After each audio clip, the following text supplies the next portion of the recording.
Ever since I could remember, I have been a Pixar fan. I've been a Pixar fan far longer than a Disney fan. In fact, I just didn't know that at the time. When I was 4 years old, I watched Toy Story 2 and Monsters Inc. over and over again. Meanwhile, I remembered watching Lion King 1.5 without even knowing Lion King 1 existed. Which means it is now forever canon, in my mind, that the iconic and beautiful Circle of Life scene was a result of Puma farting really badly.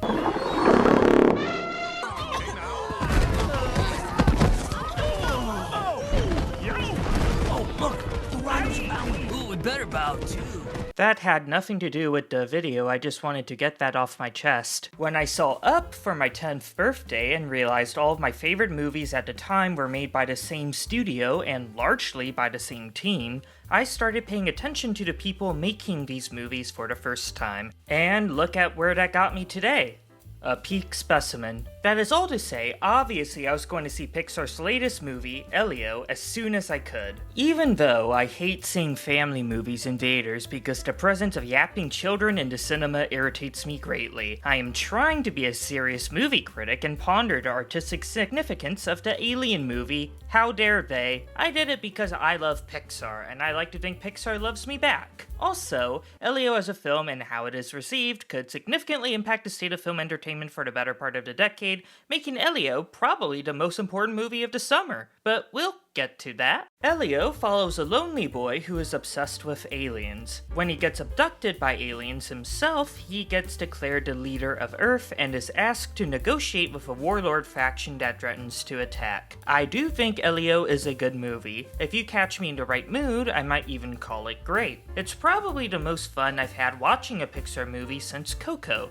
Granted, Turning Red came very, very close. While I wouldn't call it a masterpiece by any means, I do think ELIO is an important film, and it deserves to be. ELIO has a lot of directors, so I came into this movie kinda worried that it wouldn't have a clear vision, too many cooks in the kitchen, and all that, but the movie really shined in not only its comedy, I was laughing entirely throughout the film, but the way it explored its alien world. The Communiverse, which acts as the main hub of the film, is more of a collective of many different aliens, and although we do sacrifice a bit of cohesion and depth, Monsters Inc. and WALL-E are better examples of movies that explores one or two settings in a lot of detail. This does give us exposure to all sorts of neat ideas a mile a minute. That as a whole kind of represents the film as a whole. ELIO has a lot of things it wants to cover, a lot of different aliens, a lot of different alien things, and a lot of characters to explore. I think a part of me wanted the movie to slow down a little bit more, because as a result of all this content being covered very quickly, I didn't feel that emotional gut punch we tend to expect from other Pixar movies. Even by the end of the film with ELIO and his aunt, I feel like I was supposed to be a lot more emotional, but that plotline had to share so much real estate with others, and it kind of felt like I got the spark notes. However, this was all okay with me in the long run because everything revolves around the titular character ELIO, and I think he is the best part of the movie. Not only in the comedy department, although he was responsible for most of the laughs, shout out to some great child voice acting here, but I was legitimately invested by his desire for connection, leading to his obsession with extraterrestrials and his rather self-destructive, antisocial tendencies at Earth. Again,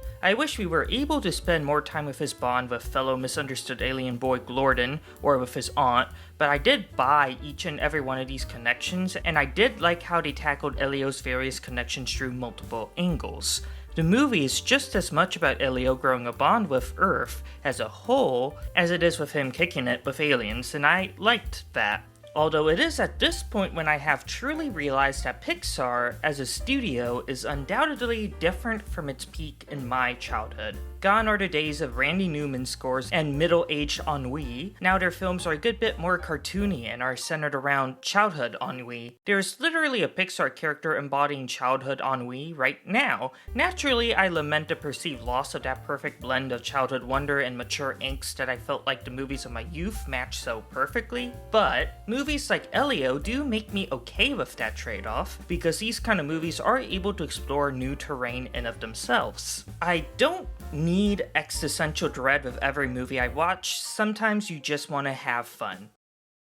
I was thinking about ending my review right there. I feel sometimes that every time I talk about an animated movie, I end up on the soapbox examining the industry as a whole. Well, here we go again. Scrub-a-dub-dub, it's soapbox time. I've been thinking about the state of the summer blockbuster. Specifically, there are two movies that I think have defined the season right now. The live-action remake of Lilo and Stitch, and the live-action remake of How to Train Your Dragon. Incidentally, two remakes of Chris Sanders' originals that will both probably end up outgrossing Chris Sanders' actual most recent film. I thought about doing a video on this because I do find their existences interesting, especially the fact that both of them have their fans and that their critics dislike them for different reasons, with How to Train Your Dragon being too derivative of the original and Lilo and Stitch straying away too much from the original, but more than that, I was just kinda sad. The remake train will be a chuggin', and original films truly feel more and more like a rarity. Choo choo. The animated stuff is not free from this either. Both Disney and Pixar are beholden to their sequels, but here we are. ELIO, an original Pixar movie. In many respects, how this movie ends up getting received is very important for the industry. Whether or not people see ELIO could significantly impact the kind of movies we get for the better part of this decade. Of course, though, no movie is owed an audience, but I do think ELIO does the work. So for multiple reasons, I would recommend you checking this movie out. Thank you for watching. If you liked this video and want to give me a smidgen of extra support, please give this video a like and consider subscribing to this channel for more movies and Oscars content. I love you.